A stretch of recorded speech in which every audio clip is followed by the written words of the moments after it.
পরীক্ষার সময় স্কুলে ফোন এলাও না থাকা সত্ত্বেও 11-এর ফার্স্ট সেমিস্টার পরীক্ষা শেষ দিনে ফোন নিয়ে গেলাম কেন, সেটাই তোমাদের সাথে হালকা করে শেয়ার করি। হে গাইস, আমি হলাম অর্ণব আর আমি আবারও হাজির হয়েছি তোমাদের সামনে একটা নতুন মিনি ভ্লগ নিয়ে। তো ব্যাপারটা হলো, সকাল সকাল আগের দিনের ভ্লগ রেডি করে বাইরে দিয়ে আসতে দেখি দিল কি ধারকান, আর 415 গাড়িটা দাঁড়িয়ে রয়েছে আর 595 গেছে ওর নিজের কাজ ধান লোডে।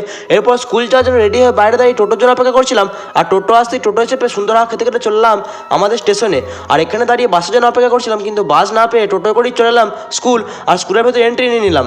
আজকে স্কুল ফোন নিয়ে এসেছিলাম, কারণ আমাদেরকে ফোন কেনার জন্য পশ্চিমবঙ্গ সরকারের তরুণ স্বপ্ন প্রকল্প থেকে 10,000 টাকা দেওয়া হবে। আজ তারই ওটিপি ভেরিফিকেশন ছিল। এরপর জানতে পারি যে সার্ভার ডাউন থাকার কারণে ভেরিফিকেশন আজ হবে না, পরের দিন হবে।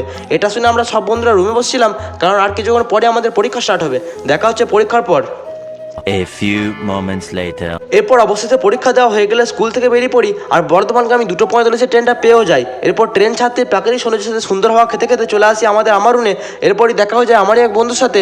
এরপর আমি এখন যাচ্ছিলাম বাড়ি। তো আমি এখন বাড়ি যাই, আর তোমরা যেতে যেতে ফলো আর সাবস্ক্রাইব করতে ভুলো না। আর হ্যাঁ, যেতে যেতে রাতে রাতে লিখতে ভুলো না।